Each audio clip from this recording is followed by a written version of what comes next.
What are we gonna talk about? They sucked me in, this place. This place sucked me in. I can't leave. If I lived in Idaho, I'd still come here. We're live? Yeah. Okay. Get a chance, meet Mark. Mark's coming tomorrow. He's a great guy. So I'm Mark Miosi, also known as Marky Mark, or The Wolf. Depends on who you want to talk to.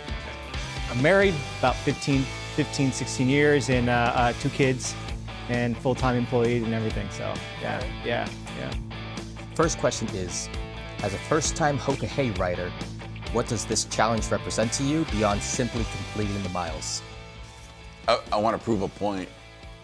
I'm a disabled veteran, and I have a lot of friends that are disabled that were in Iraq and Afghanistan, and I see a lot of them struggle. That's a very good question. It's like that thing where you can't get out of your own way, and I want to prove to them that you could do something incredible. The limitation is yourself, and even if I don't complete it, it's a win for me. It really is a win for me. And the reason why I'm in Hoka Hey is because of this dealership and the people that are here. It's a challenge. It's a personal challenge to you. You know, I've got a goal. I want to do this renowned world toughest motorcycle challenge. I'm ambitious on how I want to complete it, but I personally want to have growth for me as well. How did your journey with motorcycles first begin? Additionally, how did your interest in endurance motorcycle riding begin? Oh, that's an awesome question. That's another good one, yeah. My first word I ever spoke was motorcycle, my dad said. I went with a group from my local club. And we lived near a military base, and the second word I ever said was helicopters. And I was just absolutely fascinated with my whole life. We put together a ride down to Outer Banks a couple years back. That was my first successful big ride. I didn't start riding until I was in my 30s. My first house I bought when I was first having kids, my neighbor was into long distance riding, and he was riding on these bizarre vehicles. I've had other ones to Canada and to the Cabot Trail that did not go so successful. I did most of it by myself. I had a really bad bout with PTSD, and the only thing that I could find joy in was riding my motorcycle. And I had never met another long distance motorcycle rider except for my neighbor in that whole journey until 2.5 years ago, or 3 years ago. But this was the first successful ride to get to the destination and then sightsee with my friends. And I got that bug that I like that a lot. And I started doing more iron butt rides, nesting those things in at the same time. And lo and behold, the Hoka Hey happened. I started watching a podcast, and then I joined Mile Monsters, and then I started doing much bigger rides. Started talking to some of the Mile Monster clan, such as Chris Hopper and Riot and K Solo.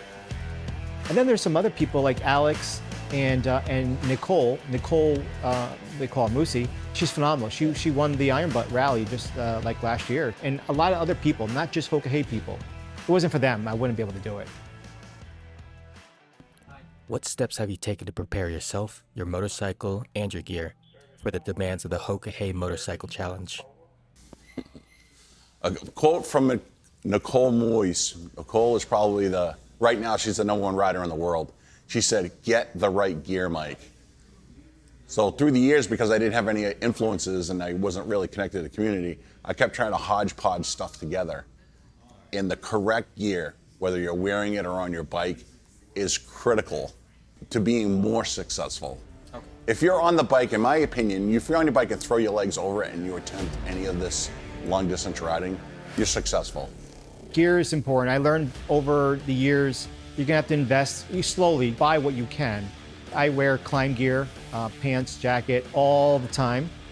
Good base layer underneath is key. And I went from a half helmet to a full helmet, full time, all the time.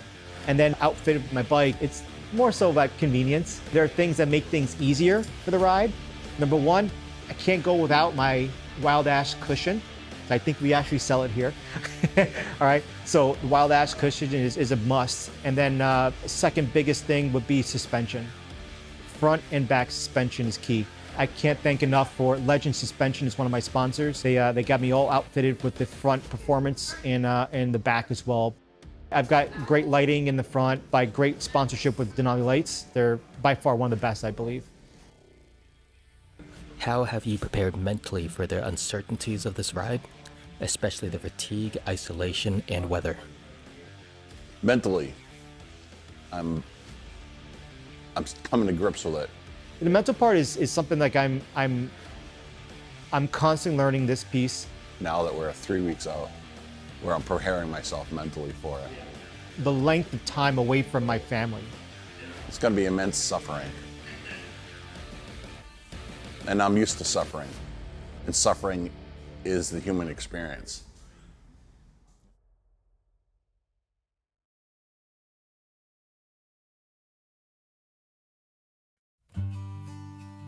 What charity are you writing for, and why did you choose it? Yeah, it's a good one. Yeah, so I'm writing for Mile Monsters Inc. During the Hoka Hey riot would give live updates, and he talked about these kids, talked about why he's writing. And I started looking it up a bit more. Then I started researching on my own. I kind of gravitated to that, to the mission. Mile Monsters supports 7 kids who have Duchenne muscular dystrophy. It's a muscle wasting disease. It's fatal. A lot of these kids are 4 or 5 years old, and the elder ones are somewhere around 18, I think, 17 or 18. Once the disease kicks in, the muscle is usually deteriorating. They lose their ability to walk, sometimes even breathe, everything. It's pretty brutal. 2 charities I did. Motorcycle Relief Project, which is in Colorado and Arizona. They take gentlemen, combat vets, first responders on motorcycle rides up into the mountains and have them have the full experience of riding in those type of situations. Come to grips and get together with other veterans, first responders. They helped a few of my friends, and it ties in with motorcycles. And it's a great organization. And the other one is Project New Hope. It's out of Massachusetts. They do retreat weekends, or what do you call them, getaway weekends for veterans, but they're in a group setting. Okay. They try all these different things to help veterans and their families cope better and transition to civilian life. And when I first was struggling, the director of that organization helped me out immensely. He came, picked me up, told me to go to one of their retreats, and that kind of set me on the path that I've been on for the last 12 years, which is helping other veterans and bringing them kind of to what I learned about it. And then I ended up writing a book about it on how to help veterans. And so the long distance stuff ties into that, is that I go to a place where a veteran's in trouble, and because I'm a long distance rider, it's not anything to go to halfway across the country in a day. And that's kind of tied into my long distance riding, and the riding is therapy for me.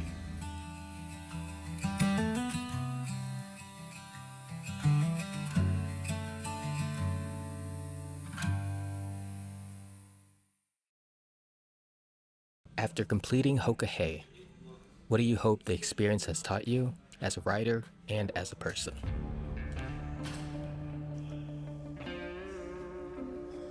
I hope it has taught me that I'm a resilient person. I'm not that patient. I would love to not sweat the small things and use that. I already love the scenery. I love stopping if I can. I do sometimes sweat some of the small things. I'm almost like a perfectionist if you think about it. I like to have everything planned when I can. Then if it needs to disassemble or not work so well, I then go back and I know I have a plan B and plan C in place. Here, I can only plan for so much, and then everything's gonna happen. I think that's gonna open me up a bit more, make me maybe a little different writer, but I think I'm gonna take those principles and apply that to even my family life too. And I hope that it makes me even more humble. Because the one thing I did learn in my transition to civilian life is humility. And if you get to complete the Hoka Hey, there's such a small number of people that complete it successfully. And to me, if I do complete it, it's going to make me extremely humble to know that I'm part of such a small group of people, small in the whole world.